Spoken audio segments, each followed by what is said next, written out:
The New South Wales Department of Education is providing support to a preschooler who's begun a gender transition. Well, Eddie, I can tell you the Baird government has revealed a number of young students in New South Wales schools are transitioning their gender. The youngest, a preschooler who is just 4 years old. This particular case was brought up at a budget estimates hearing delving into the Safe Schools program, which does provide resources for cases like this. Now, speaking about cases, the number of referrals for gender services at the Westmead Children's Hospital in Western Sydney has tripled, and some children as young as 3 are getting assistance from the Gender Dysphoria Unit. Now, New South Wales Education Department will be providing assistance for that 4-year-old as they transition their gender, but some psychologists are questioning whether 4 is just too young to be transitioning. Some psychologists say that possibly 4 years old is a little too young for this kind of decision.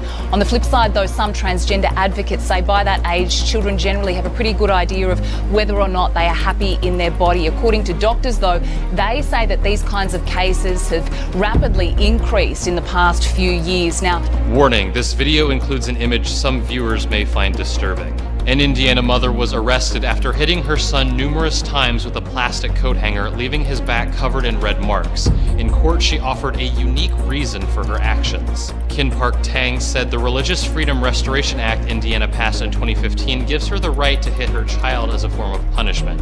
In court documents, Tang cited Proverbs 13:24, which says, "Do not withhold discipline from a child. If you strike him with a rod, he will not die. If you strike him with the rod, you will save his soul." When it passed, critics of the religious freedom law warned about cases like this where people could use religion as an excuse to break the law. We've been frustrated with the RFRA law since the point that it was enacted because, as we advised at the time and told legislators, if you didn't exempt out criminal code, people were going to assert this as a defense to what otherwise is criminal conduct. A North Texas man says he is not backing down after his HOA ordered him to take down a Back the Blue flag, and now his neighbors are joining that fight. Rodney Ivester has been flying this thin blue line flag next to Old Glory since after the Dallas ambush attack. It's simply being supportive of law enforcement. Then this letter from the Oakmont HOA ordering him to remove it. No noxious or offensive activity shall be undertaken on this property. That's upsetting. I mean, I take that as obnoxious and offensive. Ivester says the letter, which calls the Back the Blue flag a, quote, altered American flag, followed a single complaint to the HOA that it was offensive. I know a lot of people will look at this flag and there's certainly mixed emotions, but there's nothing more to read into it than simply I'm supporting our local law enforcement. His story hit social media and neighbors quickly backed him for backing the blue. It brought joy to my heart that more people are backing the blue, especially someone that I live next door to. Camille Bowen is the daughter of a police officer. Her home now flying a flag just like Ivester's, as are 2 others. Neighbors bracing themselves for a similar letter from the HOA.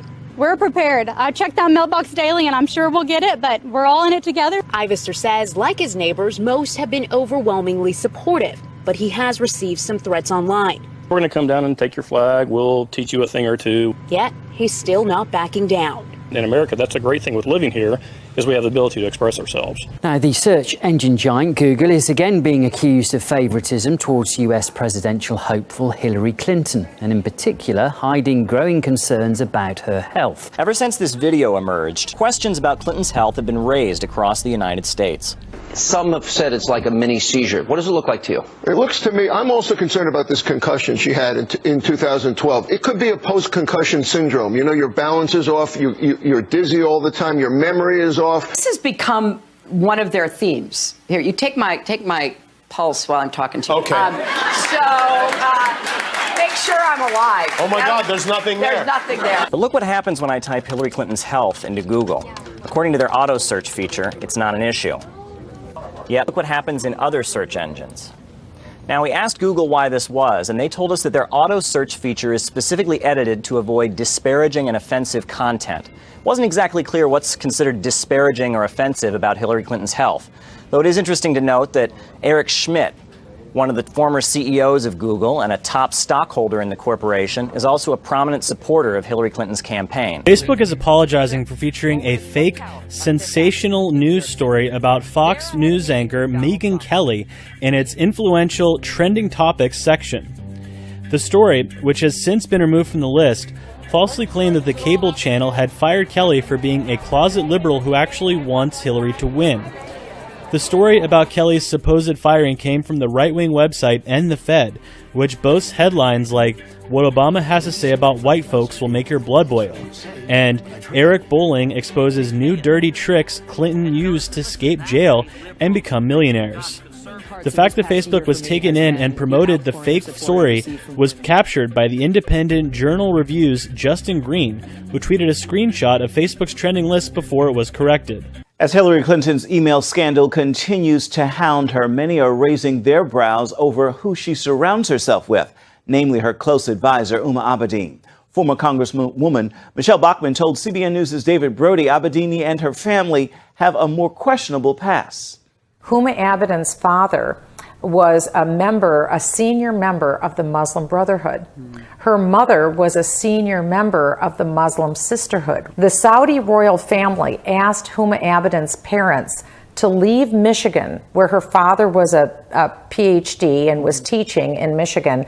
They asked them to leave Michigan and travel to Saudi Arabia and set up a magazine that ultimately became called the Journal of Minority Muslim Affairs.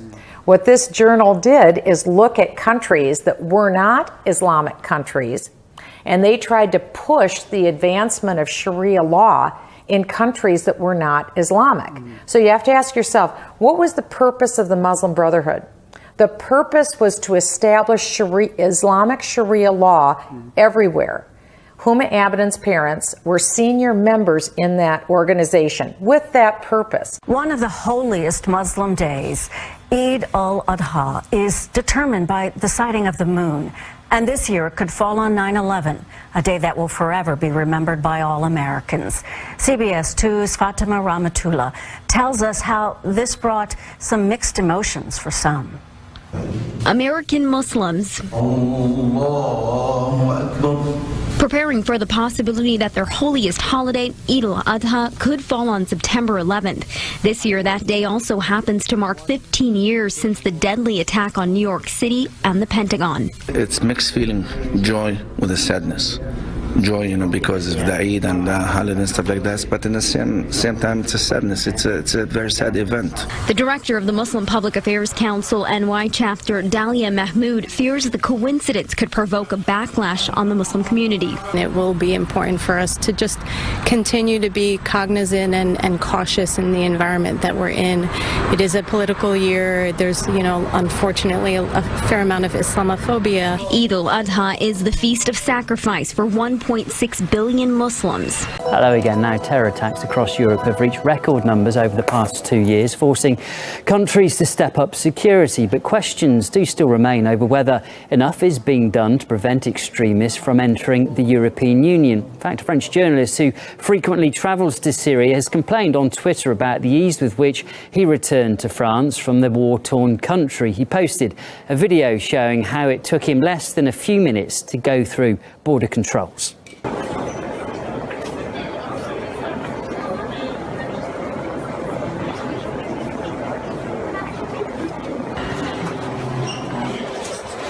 Veuillez placer sur le capteur un des doigts clignotants en vert à l'écran.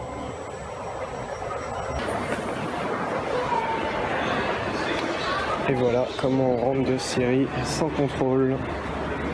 C'est parfait, l'espace Schengen, c'est génial.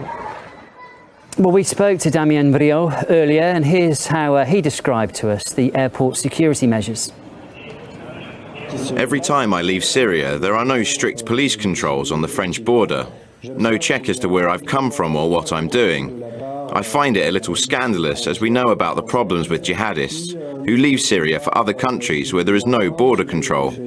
The point of my video is to show that the Schengen borders do not work. This week, another airport brought all operation to a halt after passengers and others began running and screaming in terror when they thought they heard gunfire. The LAPD shut down LAX due to the loud noise that prompted people to scatter about, diving under seats, and running for their lives. After a summer filled with random violence and shootings in public places, the LAX incident was the latest in what is becoming commonplace in America. It's all over social media, and the news photos and videos replay crowds of people running in one direction away from the noise perceived as gunshots in malls, airports, and other places. Places that used to serve as an outlet of sorts for making memories or simply having a good time, leaving many to wonder if we have become a nation paralyzed by fear. A dozen police officers have been injured during clashes with protesters angry at the death of an Aboriginal boy in northwest Australia.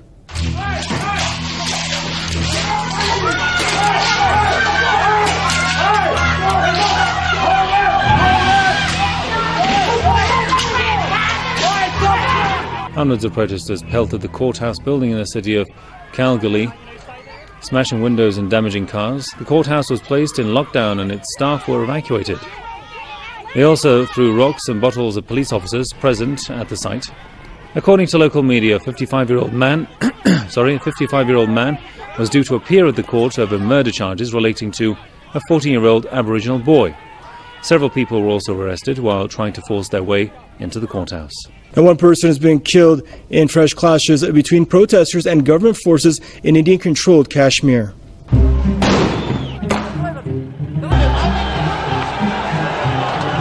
Police say the young man was killed when security forces fired at protesters in northern Nadihal village. Several people were also injured. A fresh round of anti-India protests have erupted across Kashmir since authorities lifted a curfew for the first time in 54 days. The impeachment of President Rousseff sparked both pro- and anti-rallies in several cities across the country. In Sao Paulo, her supporters commiserated with each other, accusing Congress of being out of touch with the people. Elsewhere, it was celebration time. Rousseff's removal has been a long time coming for many of her critics, and they hope her going will pave the way for a change of fortunes for Brazil. But what began peacefully later turned violent. Anti-riot police used tear gas and even stun grenades to break up crowds of what they identified as Rousseff supporters. Witnesses say the violence began when demonstrators were prevented from gathering outside the offices of a major newspaper. Some Rousseff supporters accused the media of backing the ousted president's right-wing opponents. There are many of the components of any normal community: a school, a sports stadium, and even a police station.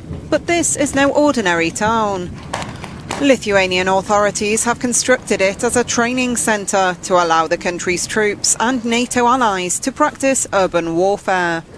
In the training centre, soldiers will learn how to storm and protect buildings and use tunnels. Approximately the same size as 20 football pitches, it's the first such complex in the Baltic states. Our sisters Latvia and Estonia don't have this artificial city, and we invite them to train here, said the defence minister. Lithuania has overtly expressed concerns over potential military action by next-door neighbour Russia, and last month welcomed NATO plans to dispatch troops close to the border as a deterrent. Throughout the country, growing concern over Zika is leading to extreme measures to prevent the spread of the virus. In areas prone to heavy mosquito populations, local officials have been working to not only drain standing water, but also spray heavy amounts of insecticide.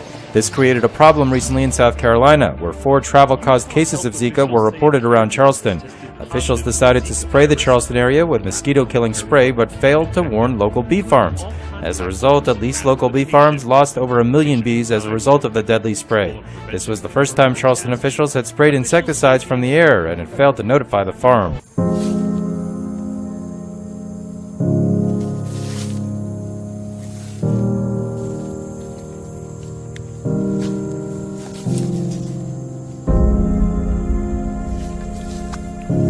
We move to the tropics now, and a state of emergency declared in Florida as a gathering storm gains steam. Now Tropical Storm Hermine closing in. Hurricane watches are up, and that is not the only trouble brewing. There's also not one but 2 hurricanes headed toward Hawaii, millions bracing for impact. Tonight, what was once Tropical Depression number 9 has strengthened into Tropical Storm Hermine, slogging towards Florida's Gulf Coast. The risk we have right now is we know we're going to have storm surge. It's anticipated to be 3 to 5 feet. However, we have the risk of up to 9 feet of storm surge. The system threatening to dump up to 15 inches of rain in parts of the Sunshine State. 42 counties now under a state of emergency. In some places, travel already treacherous. A driver rescued after this car was swept off the road. Nearly 11 years since Florida's last hurricane. Friend Metzler is already pumping water out of his Gulfport restaurant after high tide. Just trying to keep it to where it's not a swimming pool. Hermine expected to continue to threaten the East Coast with dangerous rip currents through the holiday weekend. Half a world away, Hawaii is bracing for Hurricane Madeline. The last time a hurricane hit Hawaii was September 11th, 1992, when Hurricane Iniki hit Kauai. As the threat of Hurricane Madeline looms and is expected to pass just south of the Big Island around 2 a.m. Thursday, residents of the island are taking necessary precautions, even though Madeline has now been downgraded to a Category 1 storm. They are stocking up on food and water and protecting their businesses by boarding up windows and seeking shelter for their animals. Residents are hopeful that their homes will remain intact. However, Chevy Chevalier, a meteorologist with the Weather Service, said, "If they're not prepared now, they should get prepared fast," referring to taking necessary precautions that would ensure personal safety. Heavy rain and strong winds from Typhoon Lionrock lashed towns in Japan on Wednesday, killing at least 11 people, most of them elderly residents at a nursing home. The indirect effects of the megastorm also affected Korea's eastern Dokdo and Ulleungdo Islands, dumping a record amount of rain on those islands. Lionrock is the fourth typhoon this season to make landfall in Japan and the first to hit the northeast from the Pacific Ocean since records began in 1951. The Japanese Meteorological Agency said the atmosphere is still unstable and warned of potential landslides and more flooding. Lionrock also dumped heavy rains on parts of Korea. Southern Ulleungdo in the East Sea got around 500 millimeters of rain over the last 4 days and has seen landslides and flooding. 60 people have been evacuated from the area since yesterday.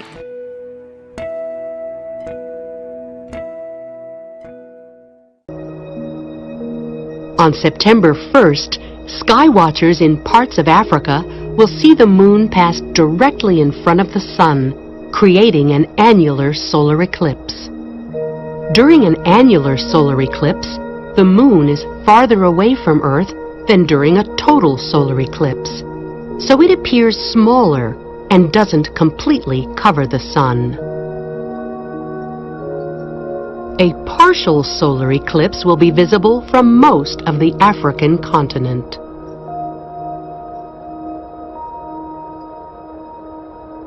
The night sky is always a celestial showcase.